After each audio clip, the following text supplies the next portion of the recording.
गोवा के युवाओं के मन में क्या है, क्या सरकार वो चुनने के लिए किस तरीके से बातें देखेंगे, क्या ये जानना बेहद ज़रूरी है हर किसी से। क्योंकि जिस तरीके से मैं मीरामार बीच पर हूँ और यहाँ हैंडबॉल खेल रहे हैं, क्या है किस तरीके से वो जानना जरूरी है।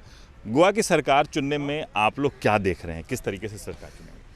सर बेसिकली जो अच्छा कर रहा है युवाओं के लिए, फिर अच्छा फैसिलिटीज़ दे रहा है गोवा में, तो उनके लिए ही हम वायदे बहुत सारे किए जा रहे हैं सर। अब वादे किए जा रहे हैं, लेकिन वो लोग कर क्या रहे हैं वो अलग है ना सर। बोलना अलग है और दिखा के करके दिखाना भी अलग है। पिछली सरकारों ने किस तरीके से क्या युवाओं का क्या ख्याल रखा है कि जिस हिसाब से आप लोग उसको फिर से वोट देंगे, या किस हिसाब से किसे? सर बेसिकली पिछले बार का तो मुझे आइडिया नहीं है, लेकिन इतना है सर कि इतना ही कहना चाहूँगा कि जो कर रहा है अच्छा, उनको बेसिकली वोट मिलेगा, तो उन्हें भी वोट दिया जाएगा। युवा, आखिर एक युवा क्या चाहता है, उसे क्या चाहिए खासकर? सर अच्छा फैसिलिटीज़ चाहिए, खेलने की अच्छी फैसिलिटीज़ होनी चाहिए, स्टडीज़ की अच्छी फैसिलिटीज़ होनी चाहिए, फिर उनको अच्छा ये एजुकेशन, खेलना और हेल्थ के हिसाब से। हाँ हेल्थ के हिसाब से, फिर अच्छा हॉस्पिटलिटी होना चाहिए सर उनका। हाँ जॉब रोजगार होना जॉब चाहिए। रोजगार तो सर होना ही चाहिए, वो तो बेसिक से सर, वो तो हमें कहने की ज़रूरत ही नहीं है। वो तो उनको समझना चाहिए कि ये सब पहली चीज़ है, बेसिक्स है, प्रायोरिटीज़ है, उनको रखना चाहिए ये सब चीज़ें। तो अगर सरकार को एक प्लेग्राउंड मांगने नेट के दूसरी तरफ जाते हैं, तो नेट के दूसरी तरफ के लोगों का क्या मानना है वो भी जानना जरूरी है। क्योंकि पक्ष और विपक्ष होता है, पक्ष में जो लोग हैं उसे उनकी बातें जरूर हैं, लेकिन विपक्ष के लोग क्या कहते हैं ये भी जानना जरूरी है। व्हाट यू फील, क्या आप लोग फील करते हैं सरकार को किस तरीके से, क्या वोट को लेकर क्या आप लोगों के मन में है?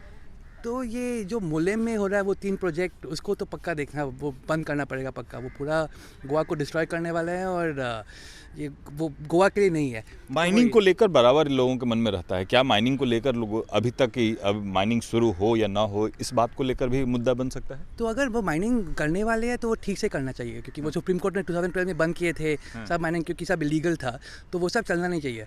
तो वही माइनिंग अगर शुरू होगा तो वो लीगल तरीके से शुरू होगा। एक युवा क्या चाहता है कि इस बार सरकार चुनने में वो कौन कौन से मुद्दों पर ज़्यादा फोकस रहेगा? वो अगर वो एनवायरनमेंट पे फोकस करेंगे, क्लाइमेट चेंज पे, वो कोस्टल इरोजन पे, वो सब, क्योंकि ये गोवा के लॉन्ग टर्म में देखभाल के लिए वही चाहिए, वही करनी पड़ेगी।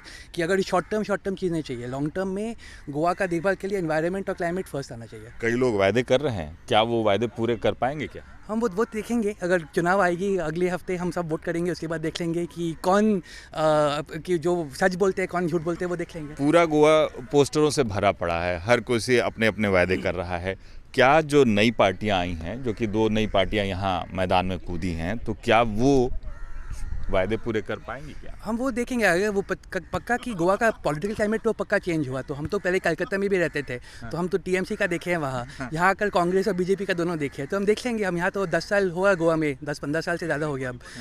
तो अब देखेंगे कि नया पार्टी तो अच्छा हुआ कि वो पूरा बदल गए गोवा की। ऐसे अभी सिर्फ ये 1 पार्टी 2 पार्टी नहीं है, लेकिन अब देखेंगे तो कैंडिडेट तो सब सेम ही है, तो वो तो बदले नहीं अभी तक, तो वे देखेंगे।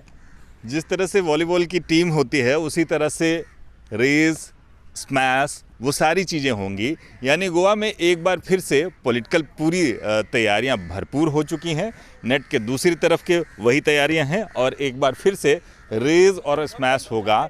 यानी इस बार अगर देखा जाए तो क्या इलेक्शन के दौरान फिर से एक मजबूत स्मैश मिलेगा, या युवाओं को लेकर क्या होगा वो जानना बेहद जरूरी है। मैं आपसे जानना चाहूँगा कि क्या इस बार इलेक्शन को लेकर आपके मन में क्या विचार है, कैसे चुनेंगे आप, अपनी सरकार चुनने के पीछे क्या क्या ध्यान देंगे? सर एक्चुअली मैं गोवा से नहीं हूँ, मैं वोट नहीं कर सकता यहाँ पर, तो मुझे लेकिन जिस तरीके से जो अलग अलग चीज़ें हो रही हैं, गोवा को आप काफ़ी नज़दीकी से देख रहे हैं, क्या ये लग रहा है क्या गोवा युवाओं के हित में वायदे किए जाएंगे? नहीं, वायदे तो हित में किए जा रहे हैं, बट आई थिंक इम्प्लीमेंटेशन ही है। काफ़ी सरकारें आती हैं, काफ़ी सरकारें जाती हैं, वायदे करने के टाइम पर रहती हैं, फिर जब इम्प्लीमेंटेशन का टाइम आता है तो फिर हमेशा एक्सक्यूजेस रहते हैं। अब जुआरी ब्रिज को ही देख लीजिए, गडकरी जी भी आए थे, कुछ भी कह के चले गए, होता थोड़ी है कुछ, ये तो कहते कुछ है, होता कुछ नहीं है। वायदे बहुत सारे हैं, लेकिन इन वायदों को जो पूरा करेगा वही इनका प्रतिनिधित्व होगा।